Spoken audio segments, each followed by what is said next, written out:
I'm Matthew Jordan, and we're here today to read an old Dragon magazine.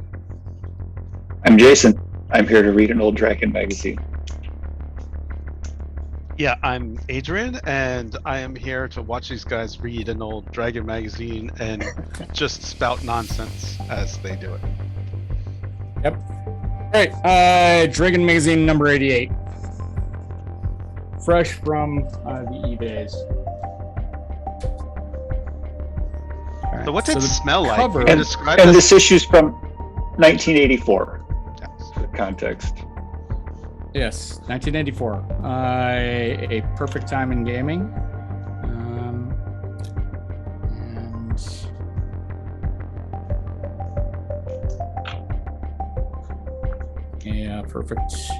And a perfect set of content in here.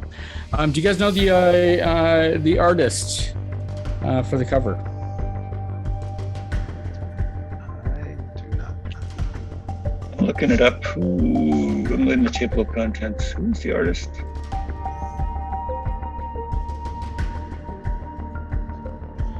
Sometimes they burn in there. They should have it out. Not that you. Contributing artist. So yes, the James. the artist on cover 88 is James Holloway. James Holloway died in 2020, unfortunately.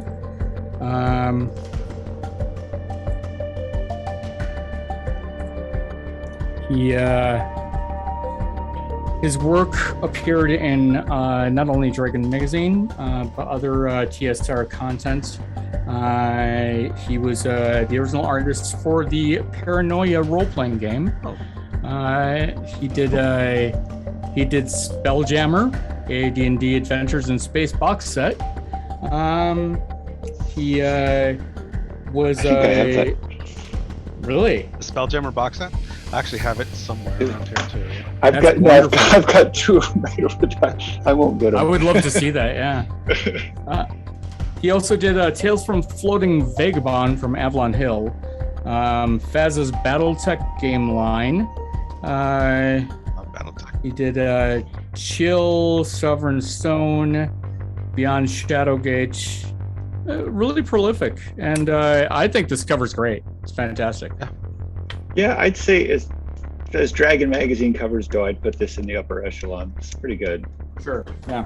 It, I would easily have something like that on a wall. Yeah, it's fun. It's a callback to like kind of ElfQuest, like in the 80s. It's a Yeah. good like I feel it's solid 80s artwork, which I'm saying that in a high praise, not in a bad way. But yeah, for sure, I like it. Yeah. Right on. Let's dip in. So I gotta say right off the bat, on the inside cover, they've got the advertisement for the old Rawl Partha figurines. Yep. I just want to say, do you guys remember those? Yeah, Yeah. They had absolutely. They had so much lead in them that you could write Yeah. with them.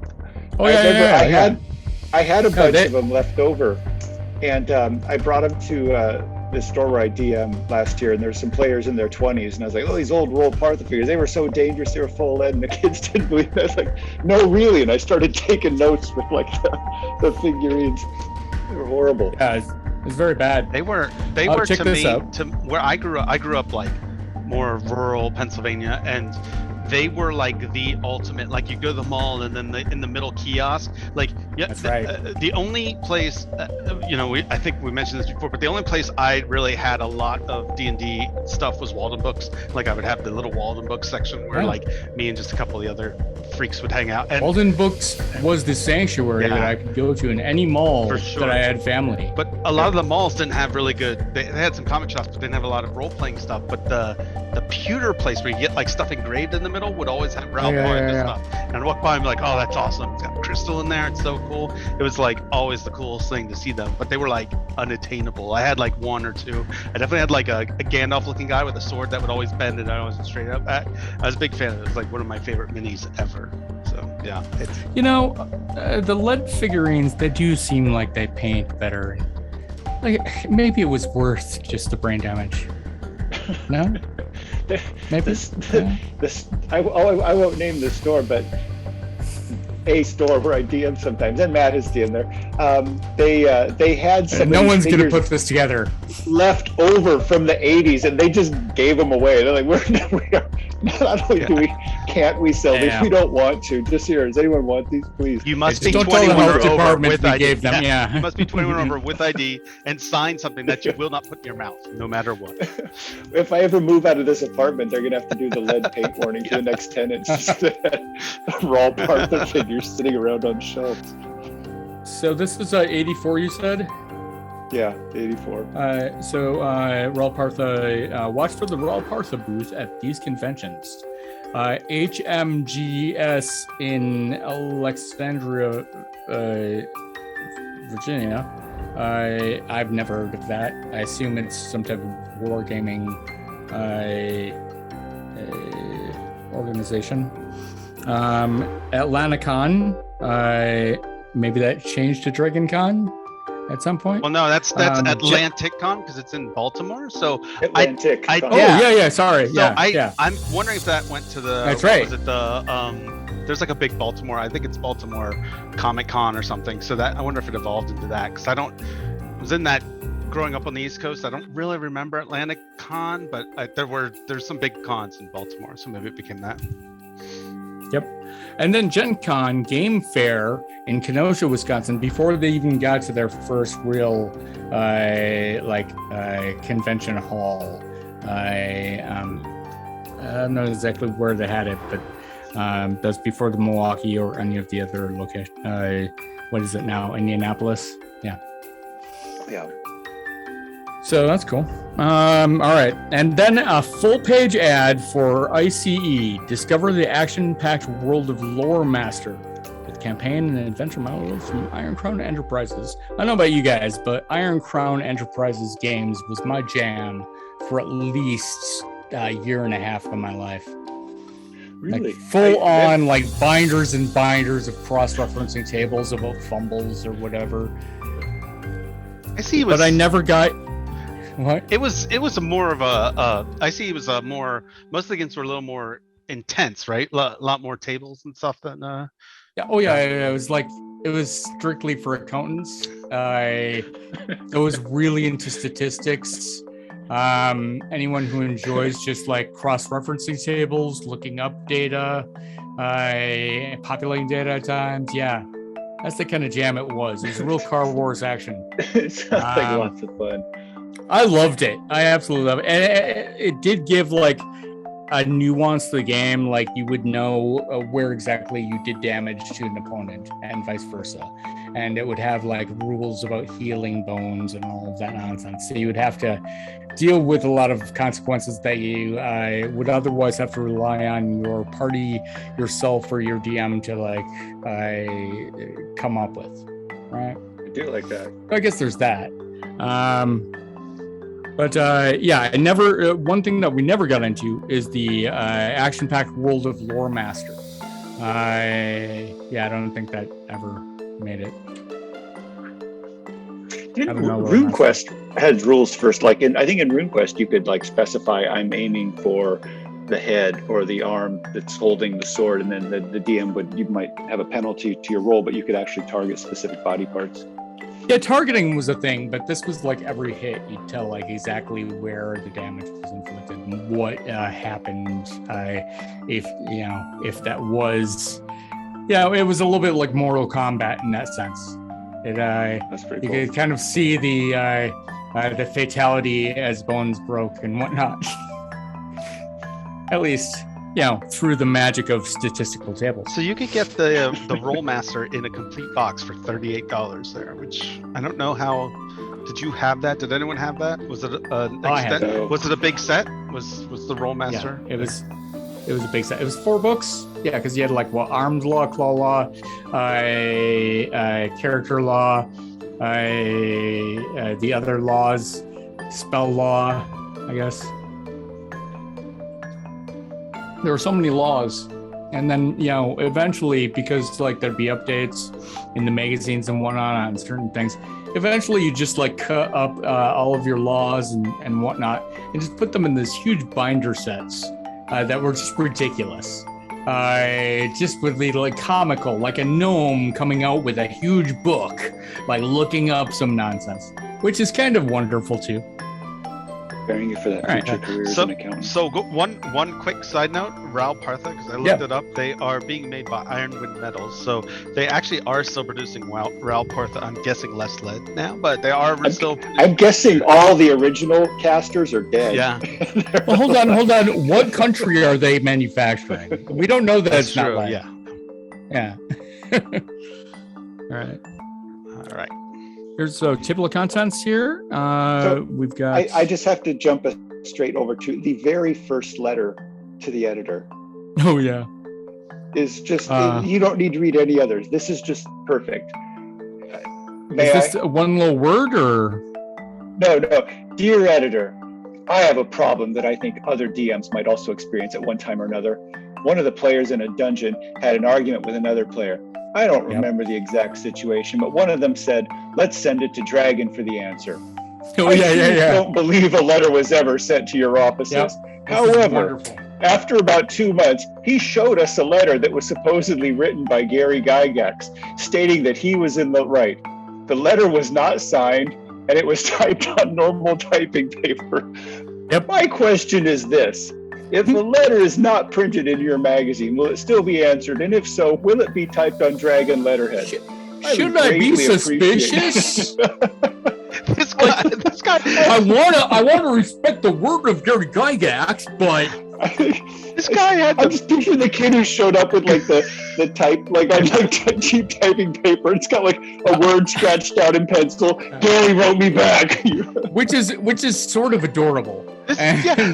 But the guy that wrote this has like the best grudge going on, because he waited. Not only did they wait like 2 months, it's 2 months later.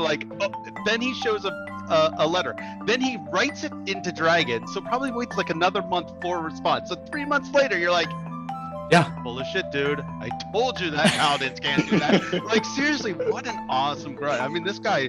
If I was him, I'm still living that up. Still like, I got it. Like. I definitely am gonna. So is that how you would handle this as a DM? Well, how would you handle this as a DM if some kid comes to you with an authorized letter from the president of the Adventures League or whatever, or Gary Gygax himself? The next day, I'd show up with my letter from Ed Greenwood the next day. Yeah, Ed said you're full of shit. I mean, that's pretty good. I think I would celebrate this kid in a way that would just shame him. You know what I mean? Like everybody. Did you know? Just like get a picture of him. Get a picture of him with the letter. Put it up in the game store or whatever. You gotta put it up in the hobby shop. That'd be awesome. Take a picture, and then post the picture everywhere. Like, yeah. Absolutely, He's got to keep going forever. He's got to be like, oh yeah, I got another letter from him, and he asked me for pizza if I was ever in Wisconsin. Yep. I don't know. He's got to keep going. Yeah, I'd love it. I was particularly tickled by that letter. All right, so they got some attractions here. A special attraction, the elephant hunt, which we can talk about in a second. We got some features. Or maybe not, yeah. Physics and falling damage, some scientific facts beyond the system, connect energy, etc. What's that? About that? Yeah. The regular offerings as well. So on page 12, Physics and Falling Damage, written by Arn Ashley Parker. This article is so long, all about falling damage. because he's unhappy with falling damage. Now, a couple things. I mean, This yeah, thing- I love the spirit of it. So, I absolutely love the spirit of it. I'm sorry. Like, if you want First off- to take me on a journey to discover exactly how long your characters can live on certain rations, I'm there for it. but look, so this is number one. I looked up Arndt. He graduated in '79. This came out in '84. We're clearly, and he was a physics major in college. We're clearly looking at like his college thesis or some physics class paper here. Yeah, dude. But I mean, like, on the first why wouldn't page- if he got a physics degree and double dipped to get some money out of the dragon Oh, hold for on. it? Maybe to become But a doctor, he had the to get legend- something printed. He had to have something No, printed. Arndt did not go on to be a physicist, because if you after Arndt's, what is like a 6-page thesis, if you read the 2 or 3 paragraph article after it, it basically very succinctly and very quickly explains why Arndt's full of shit. What is this? Where? Here? Right after his article, there's another one called "A Brief Rebuttal to the Physics Falling Down." Oh, really? System. And it's Oh, yeah, yeah. basically So like, this "Hey, is it. Yeah. nice try, kid, but you got it wrong. Let me explain why in 2 paragraphs. But And 3 Arndt, months here's the later, funny 3 thing. months Yeah. later, they had a written letter from Gygax that told him he was right. How does this become content for TSR?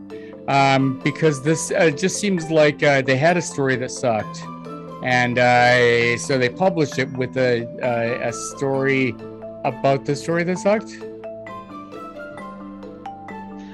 this guy, Am I wrong there? Sorry, say that again, Matt. I think you cut out for a second. It looks like TSR had a story that sucks. This falling damage story. And so And, they found one that sucked more. They published it, but along with it, they also ran a story about the story that sucked. Therefore, they had doubled the content with zero the effort. I love This guy. though. I mean, I am all about like pseudoscience articles based on games and like fantasy and stuff like that. Like it's totally in my wheelhouse. But if I'm reading this, I'm definitely not smart enough to figure out these equations. But I bet like, what's the turnaround? 2 months for a letter to this that someone probably went through and said, by the way, this equation right here is bullshit because of this. Well, they did it in this issue. They like got someone who's actually knows what they're talking about, who wrote the article right after him. Yeah. It's awesome. So But here's the funny thing to me So is here's the bad article, and they just continue throughout this whole section until a brief rebuttal is published for the article, Adrian, saying I'm with you. it sucks. The thing that's so funny is this guy's so up in arms about falling damage. Never mind the fact we're playing a game where you can heal if you just take a nap. Yeah. But I want some verisimilitude with my falling damage. or if man. you're What campaign dead, is you that have guy? enough gold, What we can campaign heal. is that guy in? What campaign is that guy in? Is he in that campaign that's that physics simulator that's just the guy He's falling Escape. in the mobile game, right? He's playing Escape from My Mom's Basement. So here's the thing with this. So, in the process of making a magazine, you have things submitted, then you have editors review it and make sure everything's right, and then it goes to print. So there's this time. So at some point, one, they chose to write to run with the article about Kim falling. Mahone. Right. So here's the thing. They ran with the article about someone falling, but then the editors turned around, gave that article to someone else, and said, write a rebuttal so we can publish that too. So like the editors totally dimed that guy out. Like they could have let it go and let it be like, okay, your fun story about that. That's right. No, they're like, screw this guy. Let's really dig into him. Let's get some scientists to really prove him wrong. I mean, I'm reading this article. I'm all excited. I'm like, You know what it is? Damage article, and right there, like, Arm- it's awful. Arn is the guy who's been walking around with the fake Gygax letter. They found out. We won't Possible. reach him. Stick it to him. It's the whole story there. If you guys have noticed, some of the editorial staff here, Roger Moore is still working for Dragon, even though he has a successful acting career. Really good. He was, he was 84. Oh, this was like height of Bond. Wasn't he Bond now? Yeah, I know. Yeah, still contributing This was the old this was the hobbyist era of magazine. Probably tons For of your downtime eyes only, there, right? Yeah, tons of downtime. I All right. So, any other interesting editorial notes here? The physics article had. If you read, the thing that I thought was so great about it was, and I find this. First of all, let me say, Adrian, kind of to your point, I'd forgotten, because we all read this as a kid, but I'd forgotten how like fan focused it was. Like they could have just the editors could have laughed at this, that whatever, it's falling damage in a fantasy game, whatever. But this is what people. But then they wouldn't have this sweet content. I was telling Matt earlier, I have, over the years, I witnessed arguments about falling damage, maybe like heated arguments about every 18 months. In fact, Matt was DMing a game. No, you have to bring this up. From me once, and I won't go into the details. I heard one of the loudest shouting matches I've ever heard at a D&D game, and it was about falling damage. Of course, it is. It is. It's like talking about politics and religion in mixed company. You start talking about falling damage, and the table is gonna light up. People are gonna be "There's no way. Oh, if I jumped off this roof that's 6 feet right now, there's no way that I'm breaking my arm." Like that's that's part of the tradition, right? It's part of the tradition. Like in soccer, like you pretend to get hurt. Right? They come spray a magic spray on you. That's just part of the strategy of the game, etc. So a player coming up with some batshit physics system that sort of matches the world, that represents the rules, they say, and presents it to you. That's part of the game, man, and I love it. And if they can convince me and everybody sitting at a table that this is the world we're gonna live in, hey, all right, right? But here's the thing, though. If you look to page, he comes up with an alternative system, which he claims is more realistic. If you look to page 18, when it's 1d6 per every 10 feet. It's been that way through almost every edition. So if you look at his comparison, in the original system, it's if you fall 10 feet, you take 1d6 damage. In his new system, for the first 10 feet, it's 3d6 plus an additional 1 to 5. Yeah, dude, I've fallen 10 feet. And you want to hear a revolt at your table? Let's say you just fell off the roof. Well, roll 3d6. Oh, you're dead. Sorry, it's double your. Kill a commoner. The commoner falls off the ladder and dies. Which I kind of do like that world too, right? Just an ultra brittle character world where they can't do shit. This isn't Traveler. We don't die during character creation.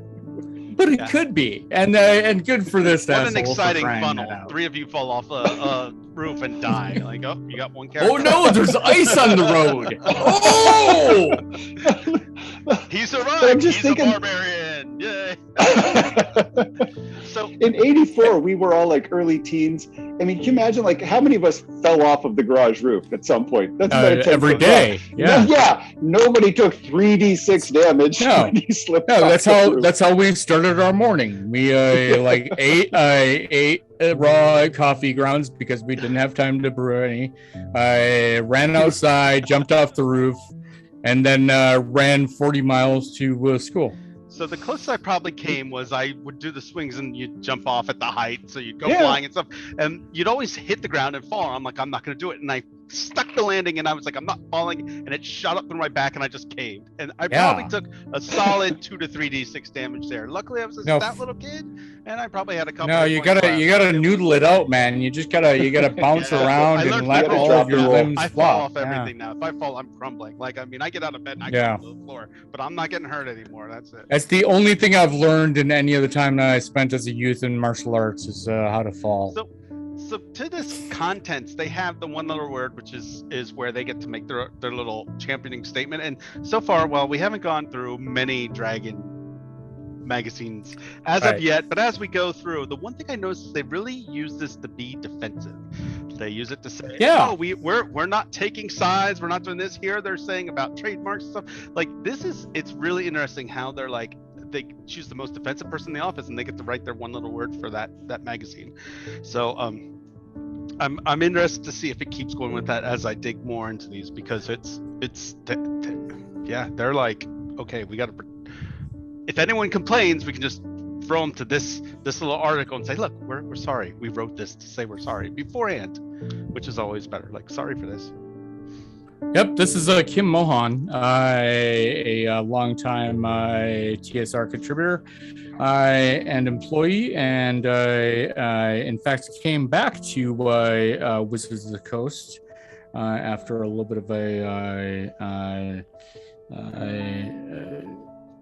of working for Gary Gygax's new Infinities Productions after this purchase. Yeah, this is about the time for this. Is it 84 about when Gygax moved into the mansion? Like they had the cartoon on at this point and everything. I think this is where Gygax was really like the golden boy. Was this still in Wisconsin? Remember, didn't he buy, like I read one of the books about him, and like he bought like some man, it was in Wisconsin. I'm not from, I don't like on a lake, like it was like this huge mansion, and there are like these pictures of him lounging by the pool. This around the time when they had the cartoon and the game, and that would have been now 84. Yeah. In fact, Gygax lounging by the pool. That is a calendar, a wall calendar that everyone is dying to like gamer bodies. I grew up in Wisconsin. And we did vacation in Lake Geneva, where TSR was headquartered. I think like probably around this time, because I am the same age as the kids who are depicted in Stranger Things, if you work out the calculation, which is kind of frightening for them, right? It kind of like diminishes like their future. But still, I thought you just tanked that series. Everyone's gonna watch that. I know, right? This is their future. This is where they're gonna go. And there's something cute. They're like, we can't do another season. It's over. So I've gone to TSR around that time. I don't know about the our friend who can join us today, the other Matthew. He knows far more about the intricacies of the Gygax empire and the paparazzi version of those. But I did love in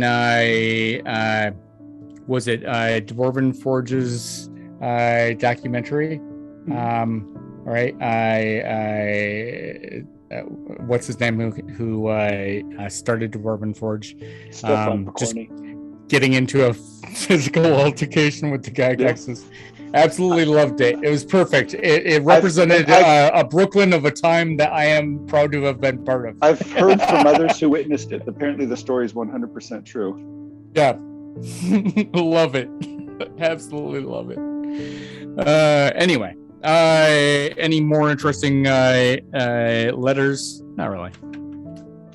I found, what's funny is I found like it's the same. The letters were a lot of the same stuff that players and DMs still complain about now. And, the players aren't buying into the game, or how to get the players to buy into the game, or, complaints about the DM. And like I was saying earlier, it is, I had forgotten how fan driven the magazine was. And they really let the fans, have the, this is what people are talking about. I know it's the same old stuff, but this is what players talk about. Let's put it in the magazine. And I appreciate that when I look back. Yeah, no, absolutely. It was it represented everything that like Wizards has failed to really connect with again, which is that community, which is building out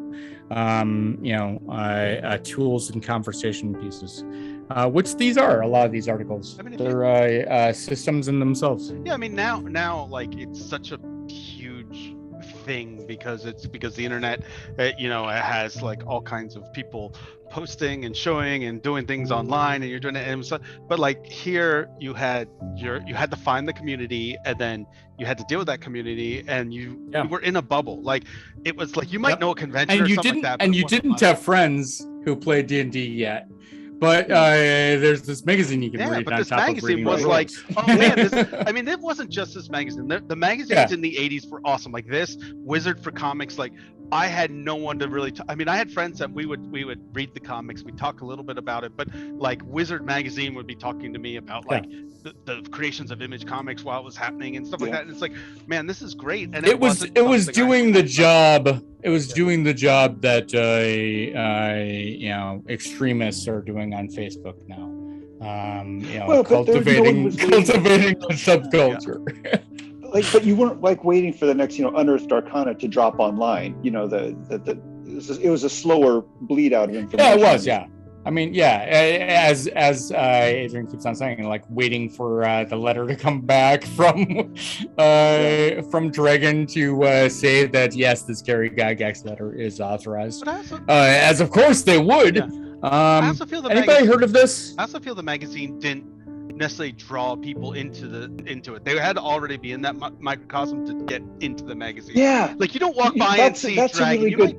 That's a good point. You get it. Like you just look there. Like you pick this up, and if you don't know anything about it, it's not going to make you play. It's a pretty sweet cover. It is, and it makes you want to pick it up. Sweet cover. I agree with Adrian though. I don't know what this is. Yeah, you had to be in the know. The magazine assumed you were in the know, and if you weren't, they weren't trying to. It was written in that style too, for sure. I mean, they definitely introduced things for people who may. But I could see someone stumbling into gaming through this. Yeah. It wouldn't necessarily connect. They'd just be intrigued. It would tickle them to look further, I guess. Yeah, but it was, I mean, then it's hard. Like this is, I really like that. I think that's why these are great, and they still kind of hold up because they were written for the people playing. They were really written for it wasn't toned down too much. It was for, I mean, if people were new, they walked you through some of the stuff, but it wasn't like the same introductory crap all the time. Like they were like, okay, we're gonna go into this little section of the game because we can, because our audience is already playing and we don't need to cater. So that's why the magazine is so good and works so well. What the hell is the Man of Gold? What page are you on? Page 4. This is 4. There's an ad for the extraordinary fantasy role game. Ooh, that's new. Created by M.A.R. Barker, who I have no idea who it is. Now becomes a captivating novel. So the novel came after, and the only thing Empire of the Petal Throne. No, we know that. Ooh, holy crap! Go on. Tell us about the Emperor of the Petal Throne. He was an author, M.A.R. Barker, right? Yeah. Yep. I hadn't looked at this ad before, but I'm not familiar with the game, but I'm familiar. I mean, I'm familiar with the name Empire of the Petal Throne. Yeah, interesting. Because the only thing that really comes up on the internet is the novels, at least immediately. There were a few places where they were advertising books in here. Adrian, before you got on, Matt and I were talking. Did you see the ad later on where they're advertising Gibson's first novel, Neuromancer? Oh no, I didn't see that yet. Yeah, that's awesome. Well, we'll get to it. Yeah. Did you guys check out did you guys ever play the 007 stuff?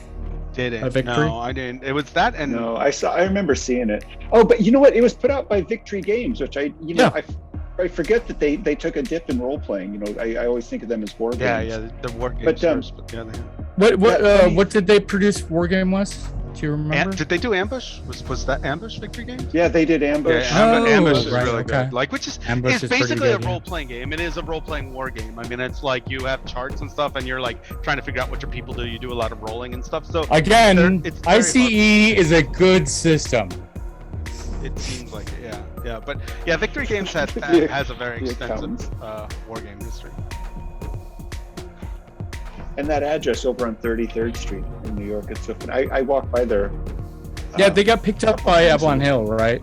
Yeah, they were a subsidiary of Avalon Hill, or got picked up by. I played Top Secret, but that's just about the only spy, unless you count Paranoia as a spy thing. I'd always see the Top Secret ads, and I always wanted to play it. I never got to play it, but it always just looked really cool, like the spy kind of thing. We could fire up a retro game to. We've gone back occasionally to play first edition D&D, which is horrifying. It's horrifying, but it is. It's completely imbalanced. It's almost like playing Call of Cthulhu at some point. Things just become predestined. All right. So RAFM. I don't know them. There are miniatures to look. Yeah, also. just another. So the most boring miniatures. Right. No one even bothered to paint them. All right. So more. So wait, the opinions, the observations. This is more. It's more letters. like we were saying. They really let it be fan driven. Yeah. But they had a whole letters section. They did, and these are more of them. Okay. Gods of the Soul Pantheon. I love this. In the fact that it is content that you could use. Yeah. So armor class -3. So this is what is this Thaco then? Mm-hmm. Hit armor class Yeah. 0. Yeah. Which I was always I always liked. I know everyone hated it, but I always liked it. It was a little mathy, but I liked it. I thought it was cool. It's like when they reverse dice order for certain roles and whatnot in systems. It just screws me up rather than doing anything like mathematically to make the game better. So I get it. I don't get it when they try to sell me specific dice for it. But yeah. Anyway, you guys ever pick up any roll aids? Oh no, I remember seeing it on the counter, but no, I never picked up the gotten a roll couple. aids. Great, good game. I think I had that one. Well, it was. But timing is everything, right? Yes, this is right around the AIDS crisis. The old back in the 80s, they also had the Rolade Dan Acid commercials. Yeah. How do you spell relief? Yeah. ROLA. Yeah. Also suffered from the AIDS crisis.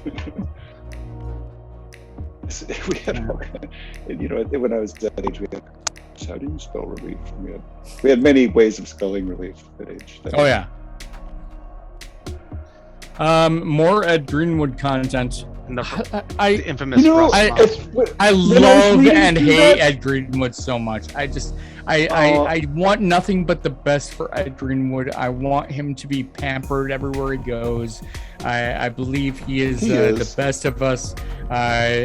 Stuff he does is infuriating mostly, but I absolutely as love I was him. reading through this, I was like, well, this is just like Monster Manual shit. But then I had to Yeah. remind myself, this was all there was on the Rust Monster. Yeah. Yep. That's the Monster Manual. And so this stuff was necessary. The Rust think Monster was definitely like it was like the tool that the DM used when someone like really maxed in their character and they were just being a jerk, and they're like, you can't hurt me, I got the biggest armor and the biggest sword, and you're like, God damn it, Rust Monster it is. Yeah. And you just like, and that player's like, oh, but you can't do that. Like, Yeah. it's just, That's it's so a hate right. monster. It's just a hate monster. Like you put out and you're like, God, like it's not to have fun with your Completely. players. It's to teach them a lesson. You know, that's what it's. I love Ed Greenwood. I love the Forgotten Realms. I had to like come up to speed on Forgotten Realms for some content like years ago, like when 5th edition was just being born, and I picked this up and it's still great. Yeah. But yeah, You're so right. The second paragraph, he begins, Rust monsters are non-aggressive. Fuck that. I've never seen a DM play a Rust monster I pet non-aggressive. the Rust Monster. It's my friend. It bothers me. Whatever. Your sword have some iron in it? Yeah, well, not anymore because a Rust monster corroded it. I mean, not an aggressive, but insanely territorial. Yeah. They're not aggressive. The people who are naked with no called metal Rusties. on them.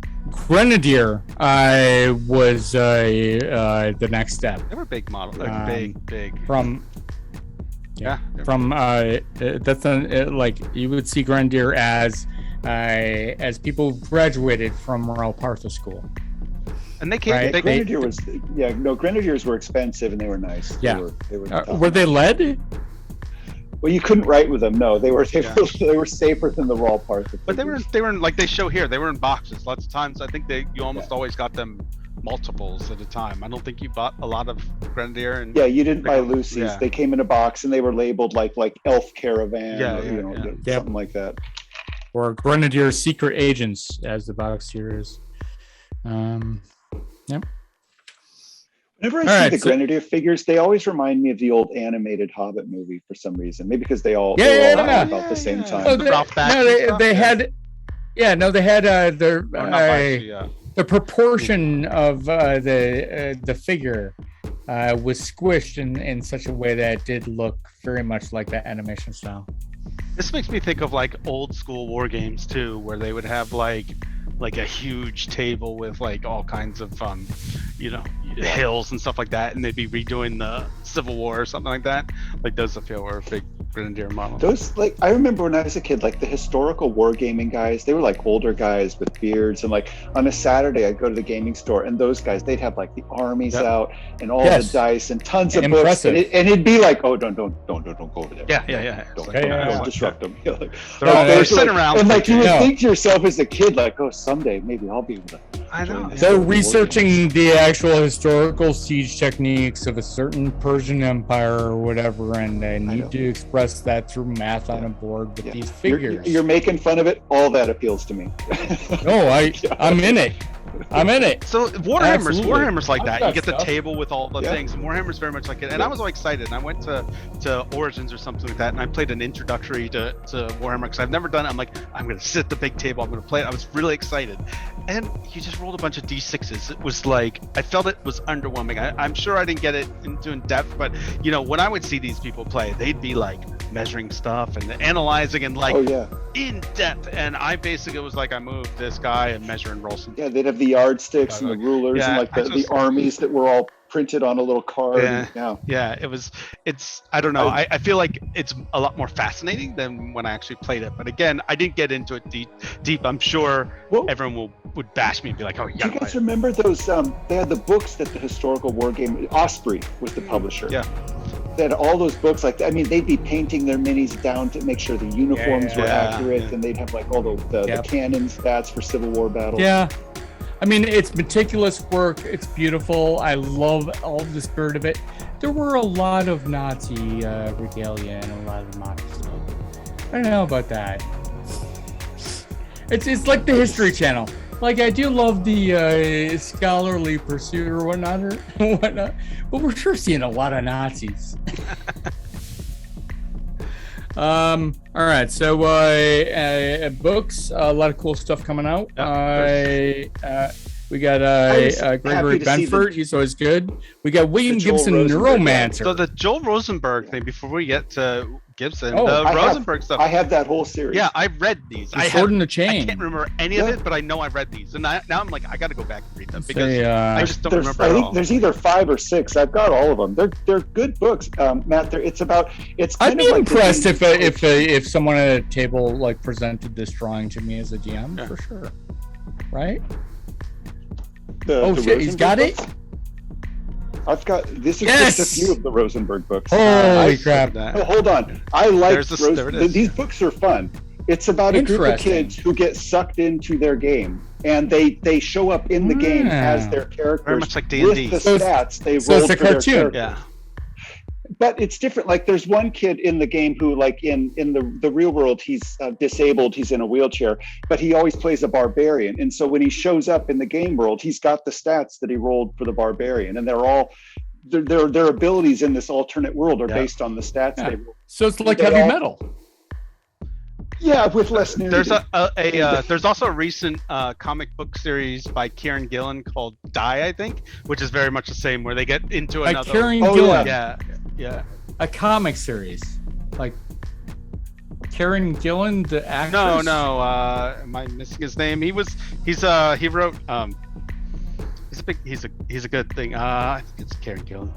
I'll have to look it up now. But yeah, it's the series is Die, and it's about them going into the fantasy world and then coming out and like what happens after that. But it's got some very similar things to this. Yeah, I like that trope for sure. Yeah, Kieran Gillen, Kieron Gillen. Kieran Gillen. He's great. One of the best younger writers. Kieran Gillen he's excellent. I'll just pick it up. Yeah, he's excellent. He's written a lot of really good stuff. He actually wrote. He's wrote some of the Star Wars stuff. He wrote Once and Future is a big thing, and he he may have created Dr. Aphra, the Star Wars character, but Really? Oh, might have, then I'm yeah, full on. but he, did he do those comics? Because yeah, I love yeah, I and love he's- that entire series. he's really cool too, because he wrote for he used to be a journalist for like a PC Gamer, one of the gaming magazines, and then he started writing comic books. So yeah, he's really cool guy. Yeah, but he's All right, I thought you were going to go with like Spin Magazine or Rolling Stone. When you said no, really but he wrote a cool. series. Then you went with PC Gamer. He wrote a that's series all right. called Phanogram, which you gotta read. It's so good. It takes place in 90s Britpop, and it's a lot of call outs to Britpop music. It's really, really good. I love the series. Yeah, I'm a sucker for that. Yeah, it's excellent. Very, very good. And the art is by art's very good. Speaking of cool, William Gibson, the science fiction cool kid from 1984, who changed the game by bringing the timeline closer and more dystopian, and centering on youth culture a lot. Inventing a subculture before it was actually a subculture. Inventing the concept of one, really. Sorry, go ahead. I was just going to say that the blurb about the book here looks like it was not, or reads like it was not written by Gibbs nor his publisher. Oh no! That last paragraph. Yeah, Your Romancer is not a happy book. No, this does not have a happy ending. But it's a these are powerful statement reviews about- by Chris Henderson for Dragon Magazine. This Oh, is shoot, sorry, you're right. some- It is. Sorry, I thought some they guy were ads. some guy in Wisconsin read these books That explains more. and then gave his opinion. Let's clarify that. Some high school kid in Wisconsin read these books. And Chris gave his Henderson? opinion to Dragon. Yeah, I mean maybe. Again, like we You don't guys know the remember- state of Gary Gygax's mansion and whom he can afford to ship into his But Lake do you Geneva empire. in the early days of Dragon Magazine, I read this in one of the Gygax books. Like they only had so many writers, and so they had several writers going like by 2 and 3 pseudonyms. Like there might be 4 articles by 3 writers in the magazine, all written by the same person. And so I think 84 the magazine was doing particularly well. But I look at some of these articles and I'm like, is Chris the same as so and so on the previous page? Yep. It probably is. It is a small staff. And again, like a lot of fan-driven stuff, which is, I think we agree is good. Although comes at a price, in that you're entertaining a lot of nonsense. All right, so moving in campaign in the great outdoors. So as soon as you turn the page, I made some, when I read this article Beyond the Dungeon, I took some notes and I just simply wrote, solutions for a problem nobody has. That's what this article is. So this is outdoor, yeah. Is she getting paid by the word? Yeah. It's interesting. Do you enforce encumbrance, exhaustion rules, things of that nature? I do not. Yeah. Depends on the campaign.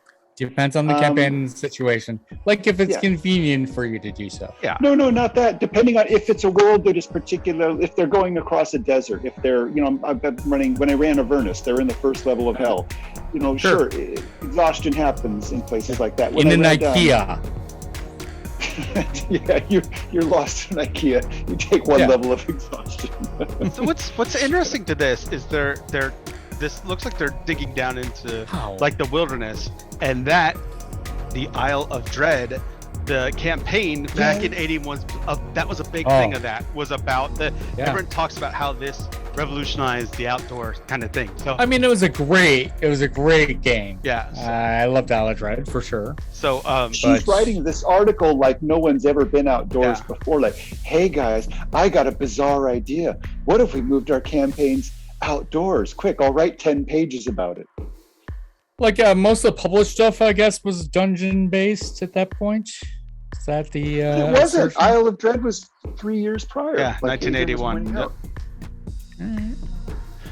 Yeah, well, it's a lot of prose. But so there's still a little bit of dealing with some of this, like even in 5e, they did the Lord of the Rings 5e like section, and they added they have a spin on, which I don't know all the details, but they have a spin on traveling and outdoors that a lot of people are thinking they're going to adopt into it and make it more camp because they like how it was handled. So again, the outdoors and the traveling and stuff, it still seems like something that they struggle with, which I mean, I find if you tell your players early on, I'm going to track encumbrance, if you don't, and let your players know what you're thinking. As a DM, I think if you're not telling me about food or water, for every half day a lot of people love resource management in games. Yeah, absolutely, and I if can you warn the players about it ahead of time. Yeah, and 5th edition has rules for foraging and all that, and so it's all there. Sure, and I guess if you really want to have your party just be the Bear Grylls of everything, you could get into these type of many-page guides to eating your own urine or whatever. But I'm more interested in the ads in this section. Have you guys played Witch Hunt? I've not played Witch Hunt. Role-playing game by Statcom Simulations. Statcom, but accountants. Statcom, I love it. Simulations. Yeah. Bayonne, New Jersey. Does it still exist? What's our over/under? I'm saying no. And is it Wait, it didn't exist by 1985. What's the over/under? Oh wow, there's not a link to it. There's not even. There's just a PO box. Hold on. NobleKnight.com. Statcom Simulations. Well, Noble Knight has it. Oh, that's just no. No. They sell all these classic stuff. They're okay. If you ever want something classic and don't care about paying a lot, they're a great resource. Yeah. No, I thought you were. Don't care about what happened to Statcom get had it to turned you. into Noble Knight. All right. Role playing set in Salem, 1692. So, are you hunting witches? Don't play a woman who knows how to swim. Yeah, or just a whole bunch of Puritans who've got like their own grudges. You win by that might actually be good. Like just the intrigue of it all. Like you have your own motivation, and you have to get the witch accused that best suits your like social standing. Scarlet Letter, the role-playing game. Changed my mind. Scarlet Letter, the role-playing game for sure. Yeah, exactly. Yeah. The board game, let's face it. There's probably a reason why this game is no longer around. Hey, what's this? Holy crap. What? The Complete Strategist. Still exists. Oh, man. Still exists. It does. It's almost like a bunch of us used to play there a lot, and some people still do, despite it not being the before times. It's funny because I actually know them from the Pennsylvania store, King of Prussia. You guys are the New York store. Yeah. I know that. And the King of Prussia store didn't have the name as much as it was like just crap, a ton of stuff to buy, but it was great. You could find so much good stuff there.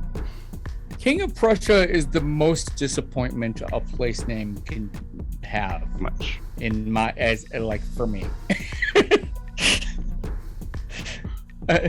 Sorry, like that just has a delightful land that I'd love to visit. It's just a big mall. That's it. You go there and it's just a giant mall. I don't know.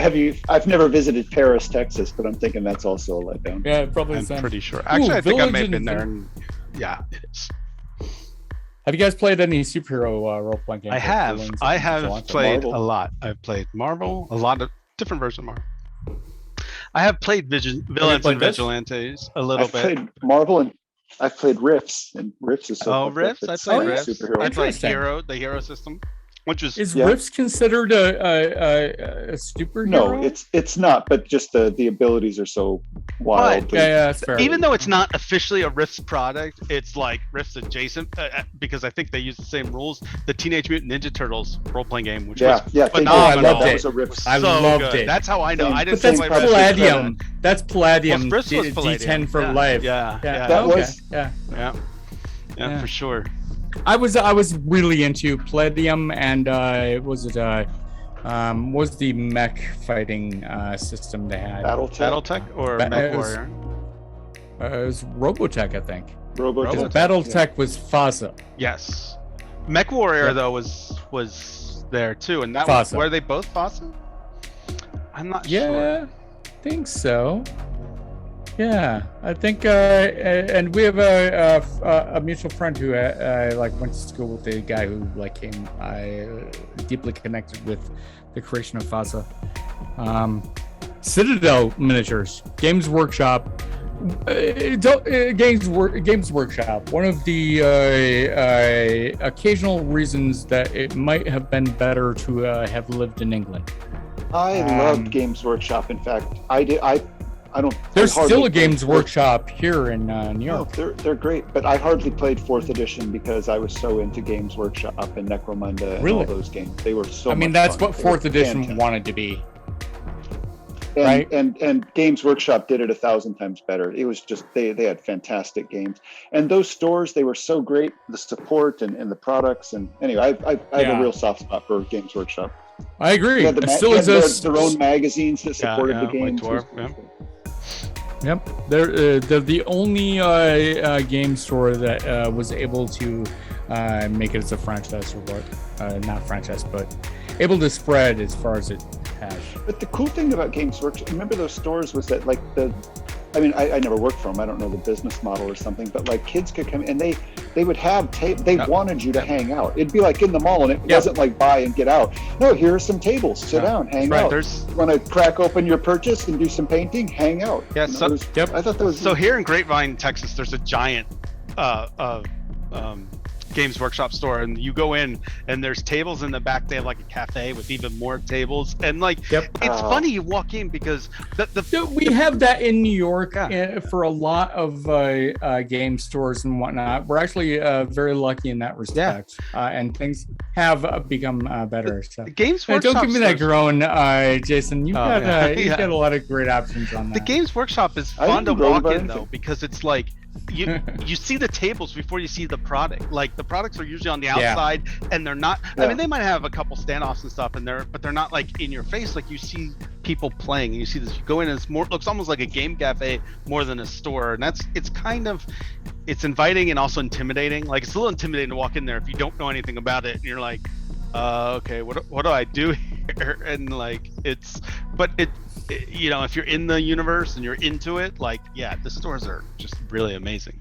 I remember in the 90s they were, I mean, I don't know what their thing was for hiring people, but I remember back then, like they were like really friendly to new players. Like sometimes some game stores, that's how they're trained for sure. We've all experienced elitist game stores. They're like, customers come in and like if they don't know everything, the clerks are kind of like with rolling their eyes. But Games Workshop stores were always like really inviting and friendly, and hey, come in. Well, what are you interested in? Oh, you've never played? Cool. Let me show you some stuff. At the game stores that Jason plays at, like Jason, he used to be really like that, but every time I come in now, he's like really like, oh, we're really full, Matt. Sorry. Anyway, remember the Indiana Jones game? I do not. What's that?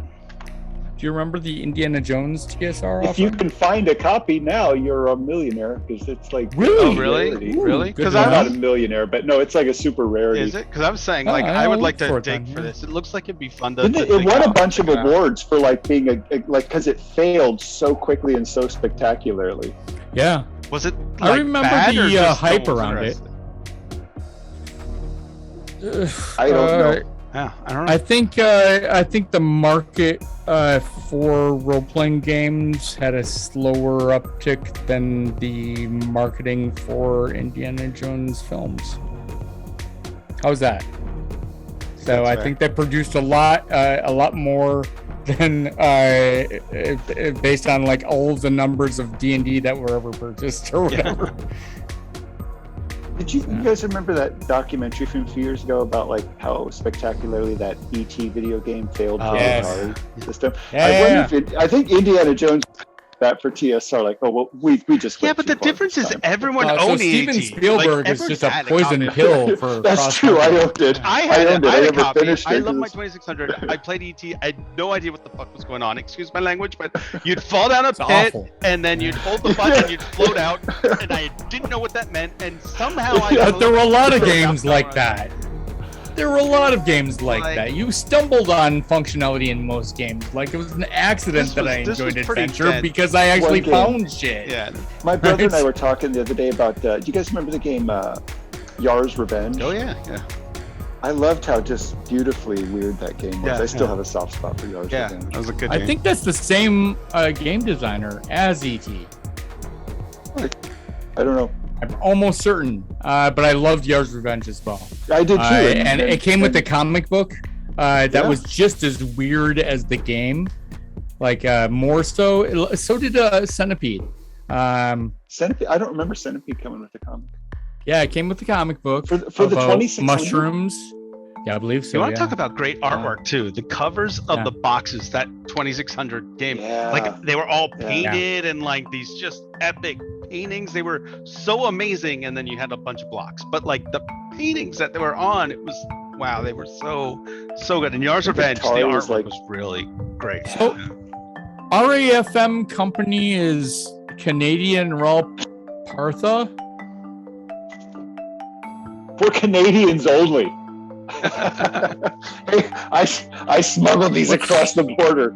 Is that what I'm Yeah, getting there. from It this? says due to Yeah. licensing requirements, the range is only for sale to Canadian customers. Others go to All right. Ralph Partha. So RFM, and that's funny because I always tied those two together. I don't know why, but this makes more sense. They must I have- always think they must of have the license. internet acronym. I always think of the internet acronym RTFM when I see this, which is read the fucking menu. And so this doesn't like seem like a inviting miniatures outlet to me. It's like, oh, I guess I'll learn how to cast and make my own. I mean, read a fucking manual. Like that sounds pretty good. Somewhere here in the magazine, I forget where, it might be toward the end, there's an ad for a company that will like send you stuff so you can cast your own minis. Sure, yeah. I've seen that. Yeah, get your own lead. I know, I've seen this. In fact, I had friends that did got either pewter or lead and started melting it to make their own nonsense. Does your hair start falling out dumb. a few months later?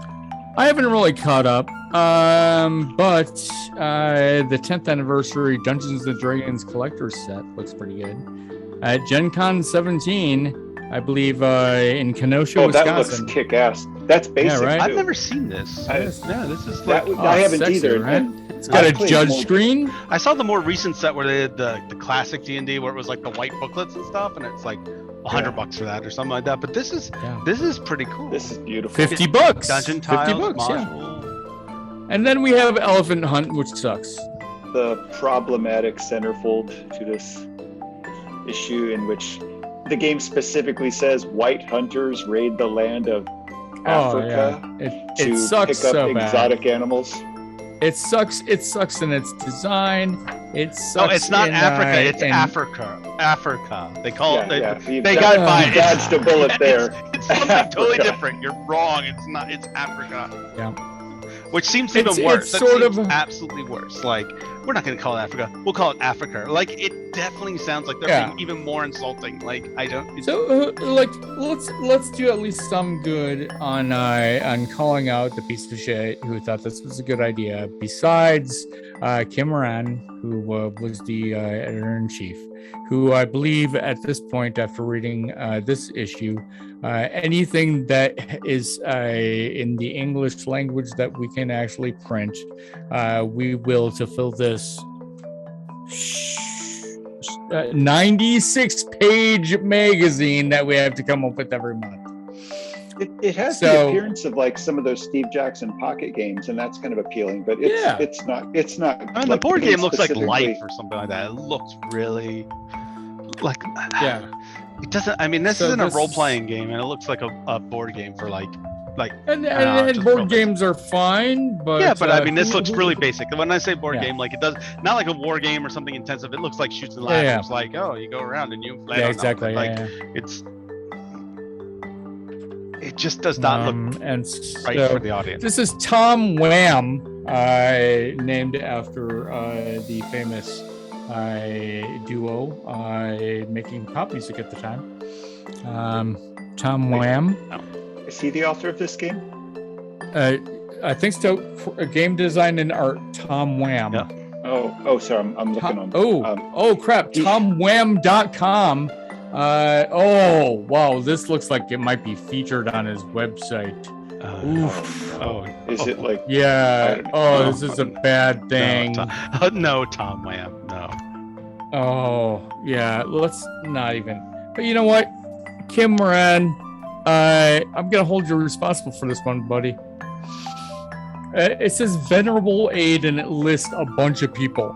Is this was this group of people just stopping Tom from being more racist than he was in the actual production of this? Did they suggest not calling it Africa?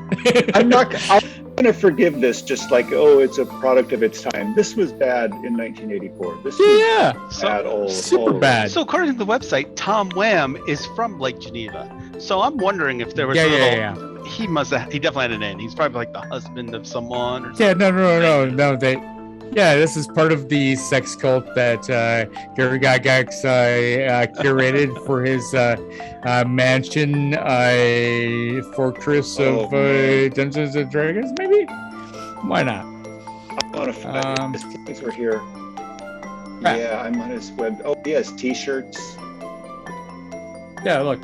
Other Bullshit. Anyway, Marvel Superheroes, the role-playing game. Yes. I love. I love. All about it. I loved Phaser Rip. I loved Marvel. We would sit and roll comic book characters all weekend long. All day long. Write stories. We didn't play it that much, but we always made characters. I read through everything. I'd play. I mean, I played it, but we would use it to make stuff so much more. And I have copies. I went out and bought copies. And I'm like, I need a hard copy of this. It became like Monster Factory in a sense. You definitely like combinations of things. And whatnot. If you're a savvy internet user and use the Google.com, there was, and I haven't checked recently, but within the past couple of years, there was a website that had everything available for Marvel that you could easily access, and it was this stuff is so fun, and it's just and it's a lot of fun. And it's great. And they got the new Marvel game coming out. Yeah, we have a friend Friday, I think is the premiere. Marvel, Multiverse. Yeah. We have a friend who's already got it pre-ordered and looking to set up a game. Yeah, I'm looking to play. Sign me up. At the very least, I'm definitely gonna get it, and I'll get this stuff. I have played this one. I've played. I have a copy of Marvel Saga. Some of them are bad. Yeah, I have a copy of Marvel Saga, which everyone loved because it had more cards and stuff like that. I haven't played it extensively, but I have a copy of it. It's very hard to get. It's really cool. I gotta figure out. It's hard to digitize because of the card set. I'm gonna try and figure that out and probably play it. But to me, this was still the one. This one, everything was over the top and just it was excellent. Loved it. It was. Yeah. Hey, here's some more letters from readers. Continuation of the forum. We need to fill pages, publish some more letters. Yep. Lance and Laser, a new line of Fantasy Dragons Space Adventure figures. We're not going to bother to go ahead and photograph these figures or show them painted or raw. We're just going to put a line drawing in here and hope that you order one of our Sea Dragons for $7. Please. There's no way that the Oriental Dragon will not look that good for $5. I am positive that actually $5 was probably, I don't know what they were in '84. I don't know. I mean, $5 is probably good now, so I feel like, but if it's you could do all 5 for $25. They'll pay for the shipping. Actually, it's pretty good considering they're lead. Wow. Hey, did you guys ever check out Jaroon or see it or remember it? I have no memory of this. I remember Skyrim. I love the promotion of this. The artwork for this, absolutely amazing. I love how they're just calling you out, calling it out in the ad. Go beyond Middle Earth. That's the opening line. I wonder if I can bring up one of the covers. That art is, I like that. It's a pretty good. I did like this though, as I was laughing at it, at first when I started reading it, but then it said, I love this,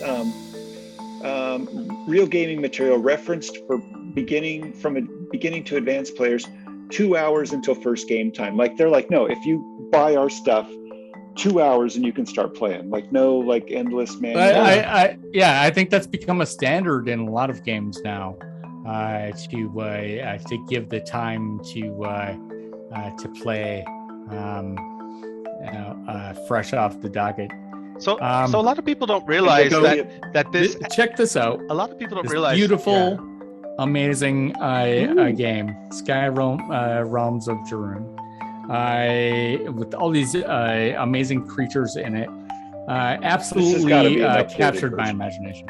No, that's what I saw in the game store, and that's I believe in '84. Yes, absolutely. Wow. Yeah, it totally changed the game for me, but no one played it. No one was interested in it. I may have had a copy. I'm not sure. But I would come to the game store and flip through it all the time just to absorb the world building. Anyway. So the definitely I could see this is where they got the look of Voldemort from Harry Potter. I mean, it's how was there not a suit here? I know. I'm like, I think I got a lawsuit here. Like, somewhere in the back of her car in J.K. Rowling's car is a Dragon magazine. That's Yeah.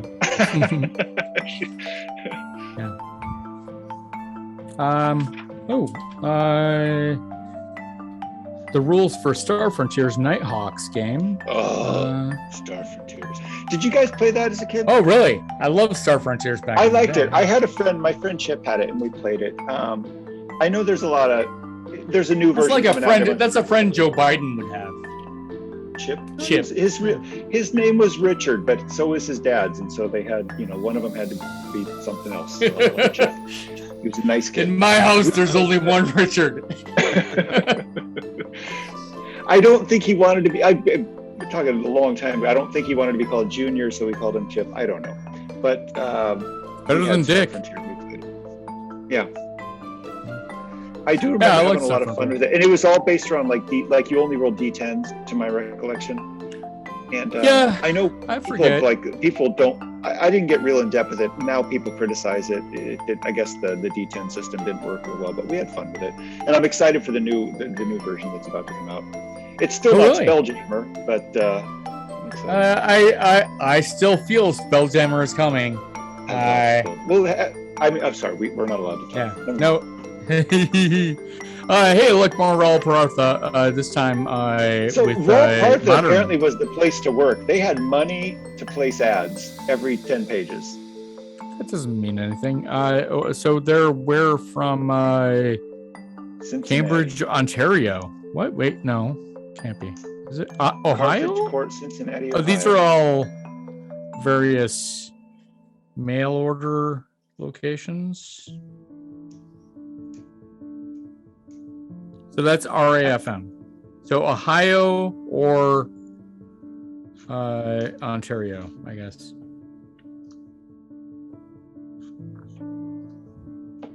I don't know. Where is Raw Partha from? I think they're from Ohio. Yeah.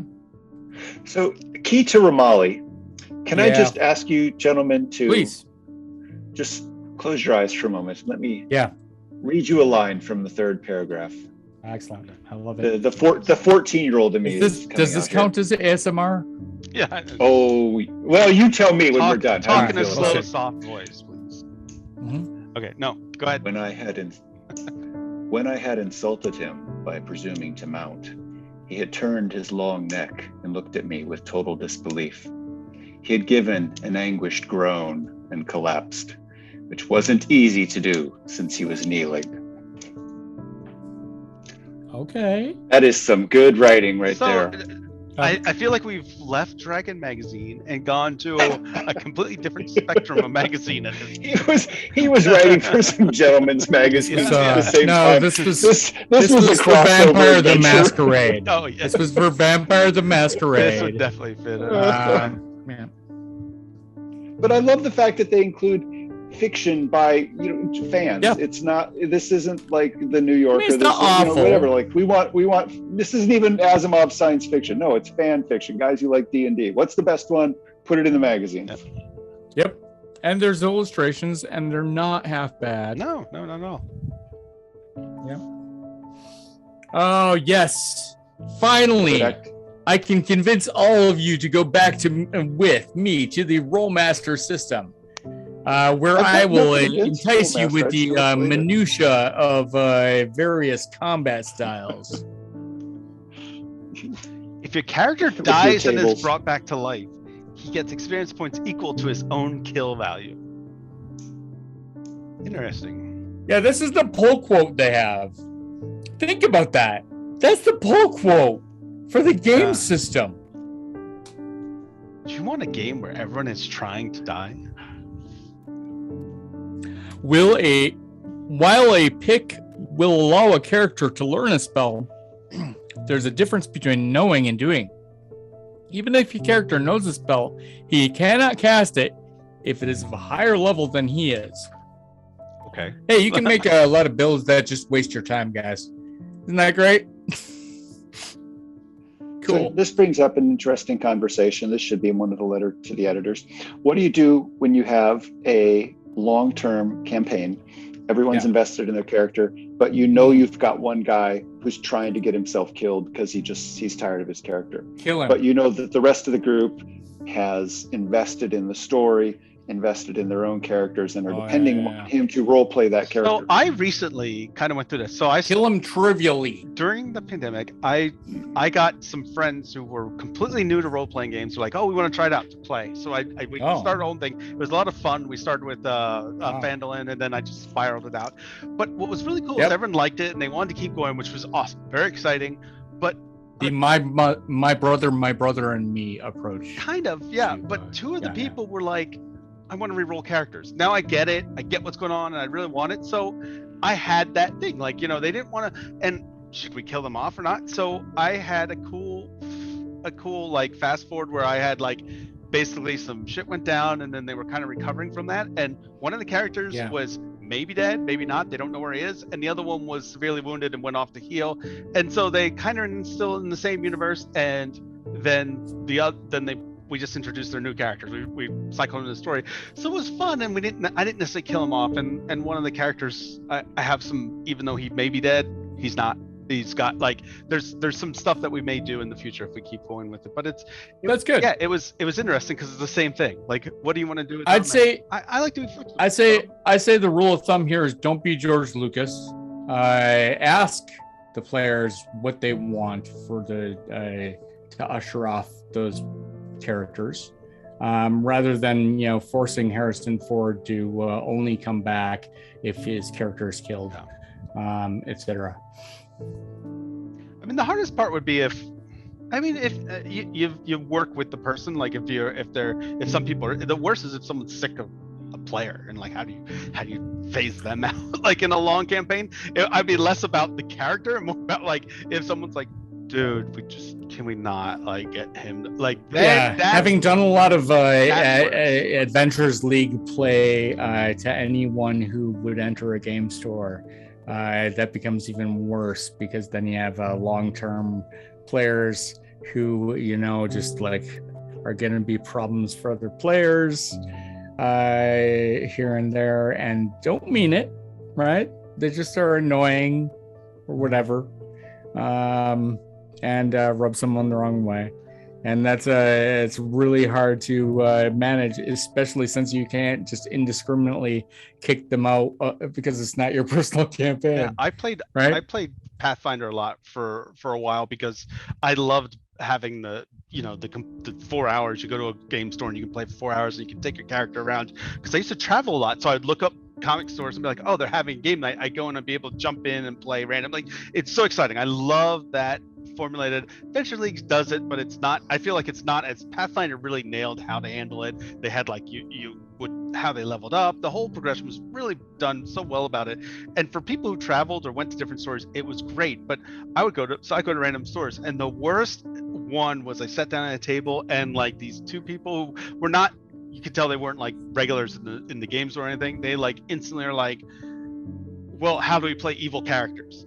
Because like that, yeah, you don't play evil characters, and they're like, well, I'm a rogue and they kill people, and that's how I play. And it's like, oh god, I mean, this is like within like the first 2 minutes of sitting down, and I'm just like, yeah, it's gonna be a rough the game night. master did this big control and like, well, sorry, Yeah, I mean, it's a lot more rigid, like because there are like it's a lot stricter. Like Pathfinder lends itself to stricter rules, so they're like, you can't. That's not the way we play. You're not allowed to. And so it was constantly like, I pickpocket the other party member. No, you can't do that. I pickpocket the other part. Like classic. Constantly, it's like just all right. Yeah, why can't you just be like a normal DM or D&D party and just burn down villages? Yeah, I mean, it's you have all these NPCs that you can take your grasp on. Why are you doing it with the other people at the table? I mean, honestly.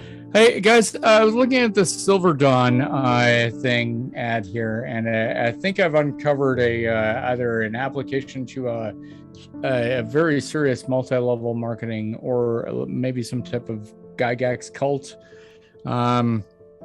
Correspondence gaming. Correspondence gaming. Now you're talking about play by mail. You have to pay per move. Yeah. Yep. Yeah. Like every move after so many moves, you got to send a check for $3. Yeah, and this lasted into the digital life for a while, because P by EM, play by email, was big for a while. I'm sure it still exists, but it used to be really big. I think I want to write a novel about a criminal act perpetrated in this community. Right? Yeah. That might be good. It's really niche. Only like 12 people would get it. Great.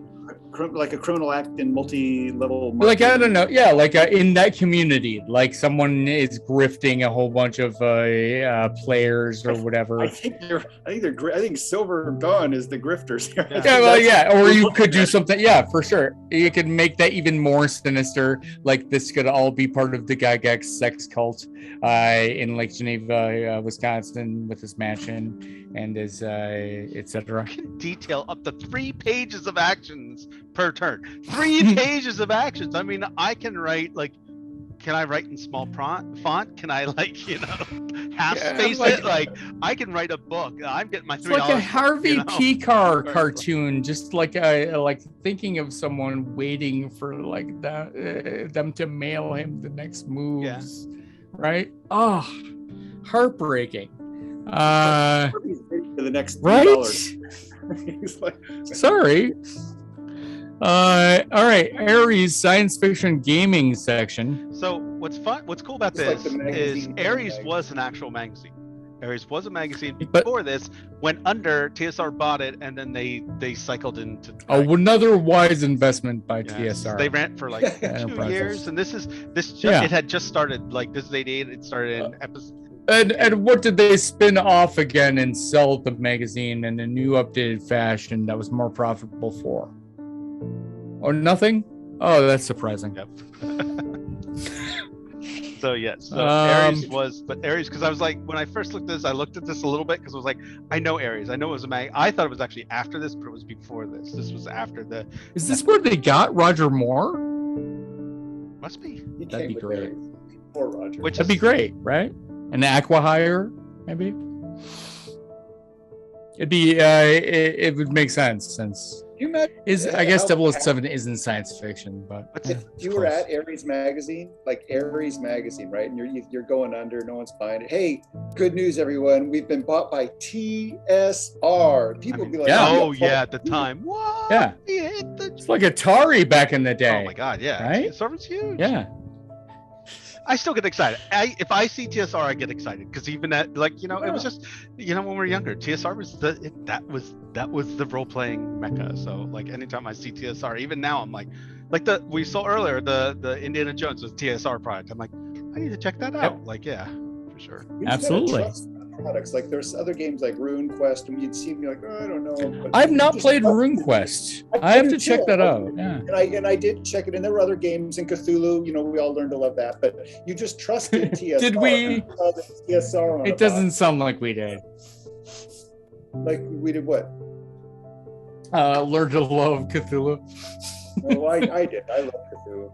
All right, yeah, it's just something like that was perhaps more difficult for some. So this is one thing that I love about role-playing games, in particular, and science fiction in general, is the timeline of your dark future This is or fun, yeah. whatever historical events in the world-building area that you're just coming up with the timeline of just milestones that your game can refer to as part of its world building. Like now it's the before times because the pandemic happened would be like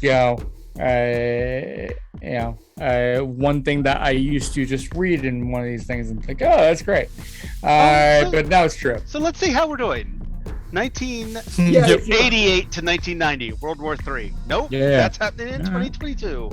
So we're a little behind there. Let's see, we see 21st Earth orbital commercial space ecosystem collapse in between 2003 and 2021. Close, yeah. Close, yeah. Right? Guys, coming up 2034, America and Canada combined to form United North America. I mean, no, that's never gonna happen. Well, under the great Donald Trump. Certain provinces will combine. Yeah. So, first Earth orbital commercial space factory. First space factory, SpaceX, close. We almost made that one. I feel like Elon's really pushing for it. He might have this hanging on his wall. He's like, yep. Is that why he's distracting us with Twitter? Some guy at NASA has this pinned to his wall with a paper clip, a little push pin. I'd like to think more than just paper. He's got like the whole yarn diagram with things going to cutouts and stuff like that. Like, we gotta get to 2022. We gotta get to the Earth space factory. Yeah. Hey, how long will all of us live till? Like in general. Like I'm guessing like 2050? Yeah, sure. Maybe at most. Like optimistically. Okay. So at that point, we're only going to see Brazil establishing the unified South American government. So 2047 It's unmanned. only good for soccer. 2047 unmanned interstellar probes launched from Earth orbit, but named after Columbus's ships. Yeah. I don't see it. I think this Low is not tone aged deaf. well. Yeah, I don't. I don't. They didn't predict the tone. Oh wow!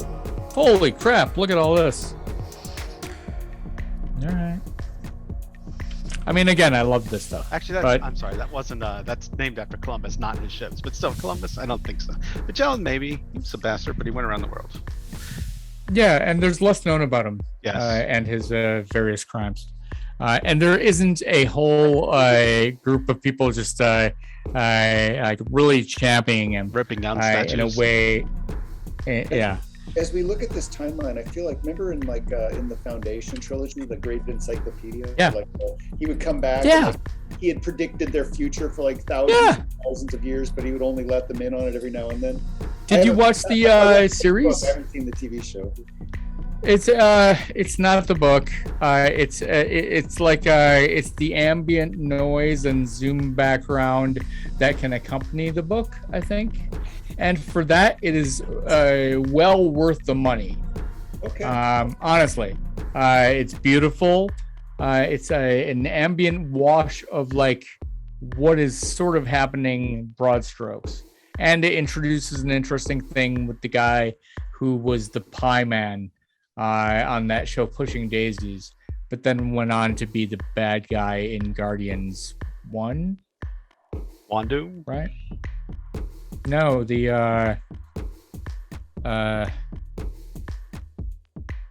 in Guardians 1 they faced the Ronan the Accuser. Yeah, the scroll. Ronan the Accuser. Absolutely. Yeah, he used to play the Pie Man in Pushing Daisies. A great show, fun. All right, so Marvel. Love Marvel. Love it. Oh man, Jeff Grubb. The artwork here is great. It looks like maybe. Yep. I remember. You know what? I think I had this issue, or I copied the stats of this issue. to incorporate into my Marvel game. Marvel used to For release the Thor? Marvel Encyclopedia of Heroes. It was like a Yes. yearly thing, and it was just pages of this. It was of the comics. It was a picture and the description of them, and oh my god, I love Yeah. them so much. They were so great, and it was just the You know world was what? so wonderful. With the new Thor coming out and their celebration of the '80s that the director of that movie is doing, I think and the new Marvel RPG coming out, I think this summer is going to be rich with superhero role playing, and I'm fully excited for it. Yeah, I'm in. There's a good one. It says Dragon Magazine, if you look in like the second or third sentence, they're opening a branch office in Dragon Magazine just for the Marvel universe. Okay. Yeah, they've gotten in bed with Marvel Comics with the handshake that is worth what it was at 1984 Marvel Comics. Right? I'm just wondering if you were at the Marvel Manhattan offices and said, hey, we're sending you to Wisconsin. You've made it. You're in Marvel Comics in New York City. Marvel Comics, home of the Fantastic Four. Hey, guess what? I would read that short story. You are going to Geneva, Wisconsin. I would read that in the New Yorker for sure. The tale of a comic book Manhattanite going to Wisconsin. I could relate to it. Yeah, absolutely. I would just be like, man, I wish I would have got Stanley that coffee when he asked me that day. This is all for that. Damn it. Dude, I still regret. He's down the street. I'm gonna go. I still regret because I felt like when I met a friend of mine who was going to a course I was running, who happened to work for Marvel at the time. I fully was like, in the back of my mind, I felt that this was a path to get me to play poker with Stan Lee before he died. But alas, he was fired humiliatingly from Marvel. Yep. So there it is. Humiliatingly. Wow. I don't know. Being fired is humiliating. I've been fired. It's humiliating. Star Frontiers. I loved it. What was the criticism of it? Well, it only used. We only used D10s, and I think there was a problem with the way it scaled. But I mean, that is effectively the argument that Adrian had against. What was the system that only had D6s? Oh, Warhammer. Yes, Warhammer. Yeah. The miniature granted game, which again I didn't get into it too detailed, so I don't want to be like, oh, I hated it or anything. It did. Yeah, the initial I'm a long way from the initial experience versus my expectations was not met by that for sure. So did you guys read this at all? It's a nice little scenario for Star Frontiers. I think so. Sets up a little bit of background and then just rushes at you with some stats to run the encounter. A little bit of a scenario setup. These are the type of things that I do really appreciate in these magazines, and in various forums now, I guess, Unearthed Arcane as well. What's that? Are we still in Ares magazine? It's still Ares. But I was thinking this is kind of what the DM's Guild is, because a lot of people self-publish. Absolutely, yeah. Yep. Star Frontiers Nighthawk ships, revisited statistics. Wait, is this addendum to this? I hope not. No, just revised statistics for the game. No, I thought this might be a trend with the Dragon Magazine. So did any of you experience where, like, I mean, years ago, pre-internet days, role-playing games, where someone got something like this with newer data, newer rules than you were used to, and they tried to bring it to the table, and there was a lot of confusion. Like I feel like that would happen a lot because it was hard to get that out. Like, I mean, you're using. I would only trust something that was where they brought the actual article to me, or a letter signed by Gary Gygax. I mean, obviously. Well, You can't fake that. You can't fake those letters. Yeah, it's. Gary didn't always sign his letters. Yeah. Sometimes he just. It's true. Yeah. Unsigned trooper. You know, if he really wanted to prove how true you were, he wouldn't even use letterhead. He would just type it on a plain piece of paper, and he'd be so quick to mail it out to prove how right you are. He would forget to sign it. It happens. It happens a lot. But yeah, I could see this. I don't think I've I want to know. I feel like it happens. Like deep in my heart, I would like to find the people who ran the company Games on Call. I want to know what happened to them, what other companies they came up with at the same time. I'm sure they were running at least 12. Had to be. You don't make a company called Games on Call with an 800 number that charges by the minute without coming up with 12 other options for your life. No, this is just a warehouse. Games on Call. You order and I they think ship. they're just selling. Yeah. Yeah, it's just they just call Games on Call. They don't play with you for when This wasn't like, Oh, okay. it wasn't like the Nintendo hotline where you could call. Tell me all about your orc, bad boy. I thought, yeah, no. We're talking about correspondence gaming, and for some reason, I connected this as a business proposition that potentially happened in the 80s. Dungeon which Masters are waiting for you correspondence to game- call. Call now. Yeah, we'll be your DM for $5.99 a minute. You know what? Let's do that. Actually, yeah. Star question, star fronted. Yeah, that's fine. Again, a lot of great content as far as like actually clarifying rules. I think you get that type of thing in Unearthed Arcana a lot. Time Adventures. Time Master. What's Time Master? Anybody play? Adventures in the Fourth Dimension. I did not, and I'm looking. I at remember Pace the Setter. cover. I remember that cover. Absolutely. I think I remember Time Master, but there was another game that it was something Master, and I think I'm remembering that one. I think there. I feel like there was another game with the master in that where I think I'm also thinking. This one, Delvan, Wisconsin. Wisconsin was the Pace gaming Setter. mecca. Listen, it's true. From then until when the Onion moved from Madison, Wisconsin to New York City, I think there was just a huge creative spirit and a love of doing inane things indoors. I think that has been true of the card games like Euchre that the area has been known for. And, I think that time was a wonderful time in Wisconsin. I think being removed from major hubs, I mean, that it lent to more creative pursuits. And also the fact that you can't do really anything outside for 3 months. That's true. Yeah. I mean, you get that That in. You get helps. that on the East Coast. though, That like, made me learn a lot of Unix. All right, Gamer's Guide. This is just in fact a ad section. Every now and then, you get to Um, find advertisements for some random game that someone published. So they're always exciting. I think she's still around. I think I know someone who spoke to her at a con within the Who? last couple years. Most that? outstanding card game of 1992, Jasmine, the Battle for Midrome, Oh, interesting. 86. Card game. Other That's games. very early in the card game. I think game. she's still hawking card games at cons these days. I mean, it's fine.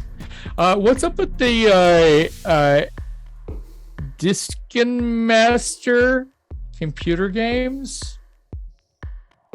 So I would just basically duplicate onto a floppy disk, or maybe it was cassettes at this time, and mail them to you from probably something I got from a computer club that I had, and I put this ad in There's Ultima in there. There's Gainesville, Wisconsin. yeah. Yeah.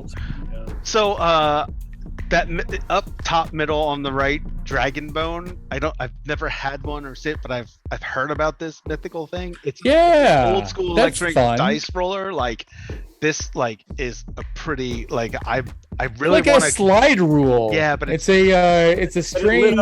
Yeah. It's like it's a random number generator, like a handheld random number generator with like just LEDs and stuff. I'm like dying to come across one in like a yard sale or something and find that because it just seems such a cool thing. Like just this I think classic that would be a thing. fun hobbyist kit for like an Arduino or some bullshit like that, right? I bet I could sell a ton of that nonsense. Yeah, for sure. It's a good education to like figure out that logic gate for a randomized number. All right. Fanta Spice products catches my eye. Aside from the Jaroon, which again looks like the best game ever made. I want to get a copy of Jaroon now, just to like go through the system and realize how horrible or not ready for the market it was. There has to be something wrong with it. They hired a good artist.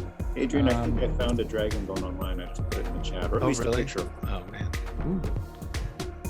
Awesome. I don't know if it's not for sale. It's a blog, like, but it's even less appealing in person. Oh, but It this is looks- like a digital. sure. Oh, this is like a digital version. Yeah. No, but I like the concept, and I love the analog thought of one. Here we go. I think like a good design for a die roller like that could There you be go. science There you go. fiction magic. I That missed link has a picture of the it. feel of the dice and the sound on the table. Yeah. Oh, I wouldn't That's- replace it in front of dice, and no one would allow you to, because I'd be like, It's funny too. A lot of young guys in the game Oh now, my they Lord. use dice rollers on their phone, and it's actually slower than just dice. I'm like, okay, roll 3d6. They get out their phone, they're scrolling. Like, just Free. pick up They don't even bother to actually like program in like the various. the worst. It's just pick up. Yeah. Okay. Now, if you're at a table, that's inexcusable. All right. So, anything else from the advertisers here? You got Dragon Tree, which I'm not even sure what they do. It's a book of plots. Oh, so they're selling like adventure. handbook, different supplements. Yeah. All right, comics time. Were you into any of the Dragon magazine comics? I don't know about this Dragon Mirth. Yeah, I don't that think that doesn't. lasted that long. Yeah, that doesn't make the Wormy I've seen before, but that's. Yeah, Wormy's a standard. Yeah. It's been with the and it's all right. Yeah, it's decent. All right, It's kind well of like executed. the Mad Magazine Spy versus Spy. A little bit, yeah. Snarf Quest also. Yeah. One of these standards, which I remember liking. I do. Yeah. I'm not sure I do like it, but I remember liking it, and I love the visuals. By of Larry it. Elmore, right? Who did a lot of. Yeah. Yeah. Did he also illustrate? Oh yeah, he's illustrated a lot of He did D&D some and Dragonlance stuff. Yeah. He's a Nice, big time. Yeah, he's a big time I don't know if he did. I'm trying to think of what else he did if he did. And this definitely tickles the like 80s itch. Yeah, he did Yeah. he did Magic the Gathering cards too. That's I also Oh, know that. nice. I may have a signed thing by him. I think I met him once, but I read Snarf and I just think of Alf. Did he say Snarf a lot? Was that Alf or what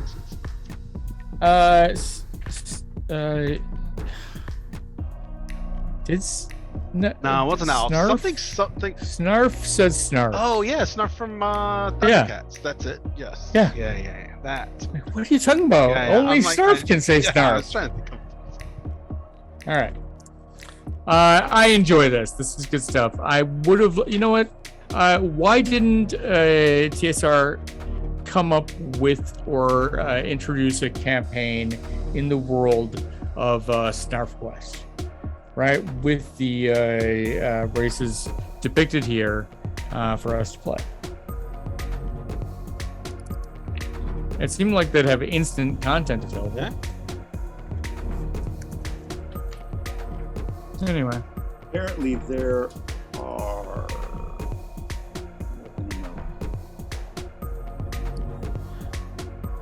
It'll take time.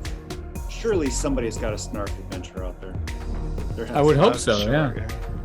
All right. Well, we'll take a look, and if we find one, we'll come back to it the next time that we read a dragon. Which we should probably pick out what one we want.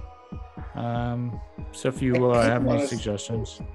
It's kind of like, you remember when you were a kid and you read like comics, and if you like stuck with a series, you'd start to pick up on like a conversation going on. Yeah, I kind of want to go in this series, but that's in order just to get the letter thing understood. All right, I'll be honest, that is harder to do with physical copies to get a series, because occasionally a physical copy might be too much money to get. So we'll see what we can do about 89. If it's available, I'll pick it up. That seems fine. This seems like a perfectly good time to look through Dragon magazine. It's a time that I well remember.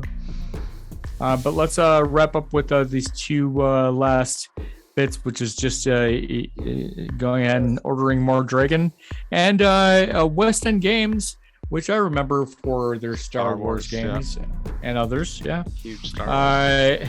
Has a bug-eyed monster game that I've never played. They want our women. Sure. Yeah. It's like I got the chits. Yep, it does. Yeah. It's like the classic war game map. Yeah. So they've just mapped like 50 science fiction onto a wargaming system, which is fine. Did you see the designer also designed a game called The Creature That Ate Sheboygan? Yeah, where I lived as a small child for many years. And Return of the Stainless Steel dear to my Rat, heart. which I remember, the Stainless Steel Rat from the 80s. Like, it's a sci-fi novel series, I think, but I remember Yeah, that. they were novels. They were good. Yeah. Yeah. Huh. Maybe we should look in on Greg Costican. Costican. Yeah. We'll figure out how to pronounce that. Look him up. Yeah. See if he's still alive and what he's done since, and check in later. Kind of expensive, $10. Yeah. Well, it had the counters and the map and everything. It was a full. Yeah, a lot of Expensive. I do like war games, but they were and are expensive. Oh, my favorite game ever. The ice token. Oh yeah, so good. Oh man, the maps alone are worth the price of every one of these supplements. The art is fantastic. These guys went on to run Mayfair and introduce Settlers of Catan to the world. So they did a fairly good job with ICE at the time, especially with their leveraging a token license, a very expensive prospect for any gaming system to work through.